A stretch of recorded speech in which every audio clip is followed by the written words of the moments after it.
COVID-19 को update लिएर उपस्थित भएको छु। प्रवक्ता स्वास्थ्य तथा जनसङ्ख्या मन्त्रालय। आजको पहिलो अपडेटमा हामी यो ल्याब परीक्षण नमुना परीक्षणको अपडेट गरौँ। आज हाम्रो कुल राष्ट्रिय जनस्वास्थ्य प्रयोगशालामा भएको परीक्षणको सङ्ख्या 1277 छ। 100 भन्दा बढी प्रतिदिन केसहरू भइराखेका छन्।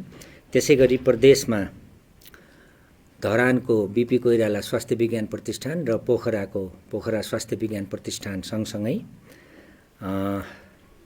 अहिले हेटौडा, जनकपुर, सुर्खेत र धनगढीमा पनि परीक्षण सुरु भएको छ।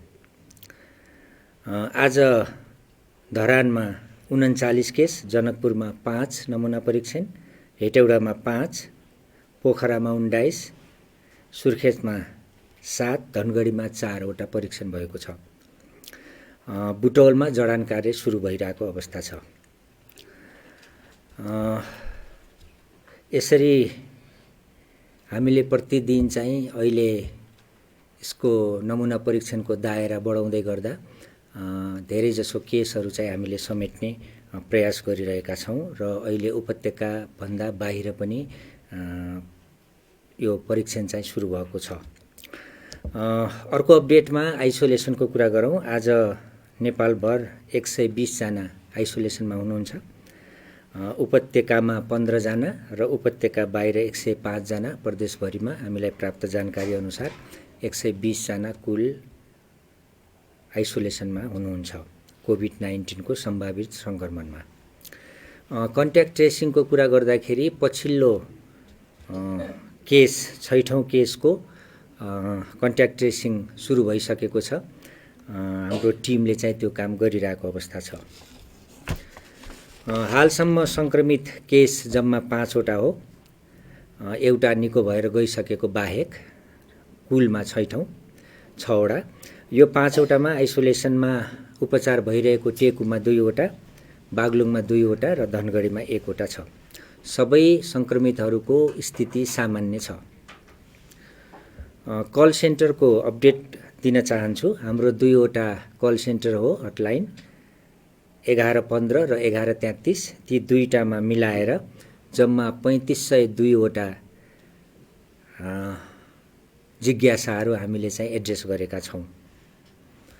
हाम्रो यहाँलाई मैले पहिला पनि जानकारी गराएको थिएँ, मोबाइल एप्समा नयाँ वेबसाइट covid19 mohp.gov.np को वेबसाइटमा मानिस आफैले सङ्क्रमण छ कि छैन भनेर लक्षण चाहिँ क्लिक गर्न सकिने अवस्था छ। त्यसमा हामीले आजसम्म 5626 जनाले इन्ट्री गर्नुभएको छ आफ्नो लक्षणहरू र त्यसमध्ये हालसम्म 107 जना रेड जोनमा, मैले पहिला पनि भनेको थिएँ, हरियो जोन, पहेँलो जोन र रेड जोनमा गरेर 3 वटा क्याटेगोरीमा हामीले राखेका छौँ। सम्भावित हुन सक्ने, अति सम्भावित हुन सक्ने भनेर। त्यो अनुसार 107 जना रेडमा हुनुहुन्छ।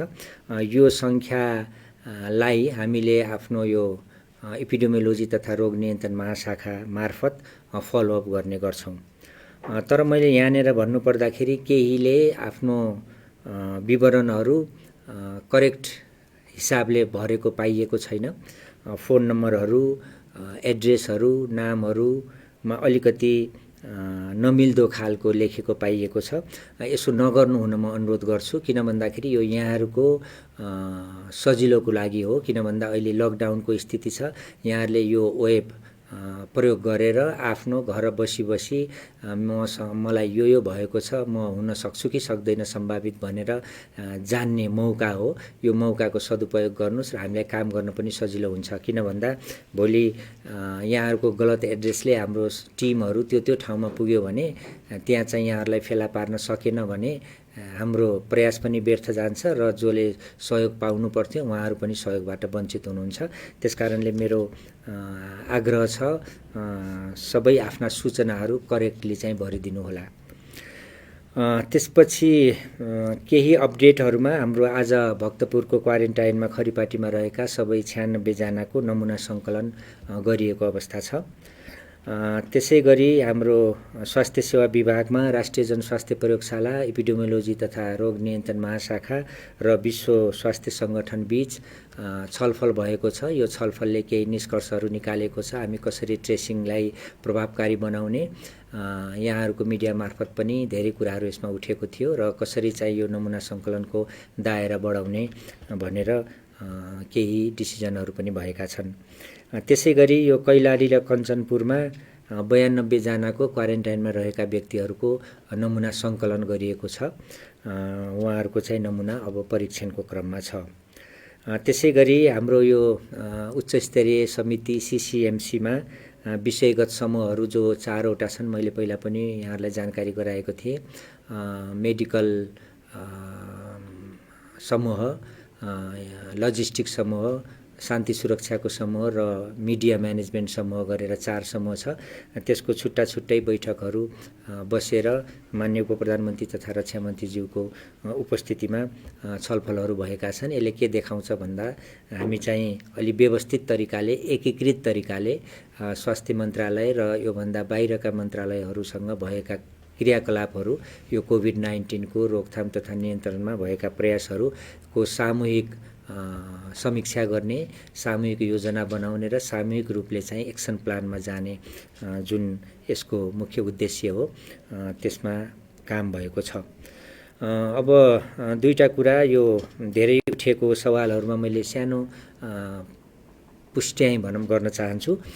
धेरै मिडियाहरू मार्फत यो पोखराको केस चाहिँ पोजिटिभ निस्क्यो भन्ने कुरा पनि आएको छ। अहिले पोखराको हालसम्म कुनै पनि पोजिटिभ केस छैन। यो अलिकति यो के हुँदो रहेछ भन्दा यो अहिले हामीले प्रदेशमा विस्तार गऱ्यौँ। यो प्रदेशमा मेसिनहरू गएको छ, रिएजेन्टहरू गएको छ। त्यो मेसिनहरूको भ्यालिडेसनको कुरा आउँछ। केही कुराहरू त्यहाँ प्रष्ट रूपमा गर्नुपर्ने हुन्छ।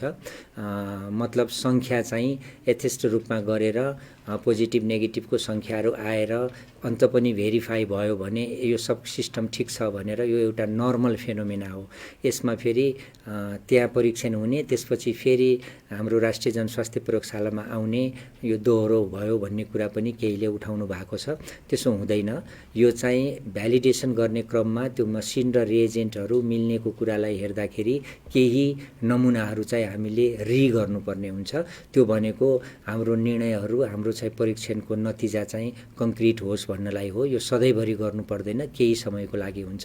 त्यसले गर्दाखेरि कुनै केस शङ्कास्पद भयो भने त्यहाँ पनि रिपिट हुन्छ, यहाँ पनि रिपिट हुन्छ, थप नमुना लिइन्छ। यो होल प्रोसेस भइसकेपछि मात्र हामीले रिजल्ट चाहिँ प्रकाशित गर्छौँ। त्यो हिसाबले आजसम्म त्यहाँ पोखरामा पोजिटिभ नआएको स्थिति छ। अर्को एउटा चाहिँ धेरै कमेन्टहरू आएको कुरा चाहिँ यो चिकित्सक स्वास्थ्य कर्मीहरू महामारीको बेलामा स्वास्थ्य सेवा विभागले एउटा निर्देशन, स्वास्थ्य तथा जनसङ्ख्या मन्त्रालयबाट अर्को निर्देशनको कुरा पनि धेरै सामाजिक सञ्जालमा आएको हुनाले म केही स्पष्ट पार्न चाहन्छु। यो चाहिँ अहिलेको महामारीको हिसाबमा सबैजना एकजुट हौँ, स्वास्थ्य कर्मीहरू सबै बिदामा नबसौँ, आफ्नो सकेको जति आफूले आफ्नो ठाउँबाट कामहरू गरौँ भन्ने यसको मूल उद्देश्य थियो। यो चाहिँ श्रीमान सचिवज्यूको स्तरीय निर्णय अनुसार हामीले त्यसलाई विभागबाट भएको अहिले चाहिँ यो काम नगर्नुहोला भन्ने आशयकोलाई अहिले चाहिँ बिदामा नबस्नु होला भन्ने आशय राखेर चाहिँ त्यो नोटिसहरू निकालेका थियौँ। यसमा चाहिँ कस्तो हुन्छ भन्दाखेरि अहिले यो महामारीको स्थितिमा सबैजनाले काम गरौँ आफ्नो क्षमता र आफ्नो ठाउँबाट। पछि जुन बेला हामी महामारीको बेलामा जुन आफ्नो क्षमता र आफूले पाएको कामको बाँडफाँड अनुसार नै काम गर्नेछौँ। यसमा कुनै पनि चिकित्सक स्वास्थ्य कर्मी साथीहरूले अन्यथा सोच्नुपर्ने स्थिति छैन, आफ्नो मनोबल गिराउनु पर्ने कुनै पनि स्थिति छैन। अहिले हामीले सबैलाई सबैलाई उच्च मनोबलका साथ काम गर्नुहोस् भनेका हौँ।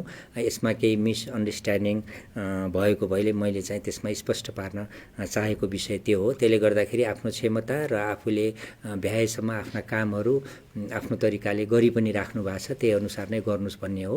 बिदामा बस्ने वा सामूहिक रूपमा एउटा चाहिँ सबैलाई ब्ल्याङ्केटली भन्दाखेरि अहिले आफ्नो स्थान नछोड्नुहोस्, बिदामा नबस्नुहोस् मात्र भन्न खोजेको अवस्था हो। त्यसले गर्दाखेरि यसलाई मैले यसरी स्पष्ट पारेँ। अब मसँग केही नयाँ कुरा अहिलेलाई छैन।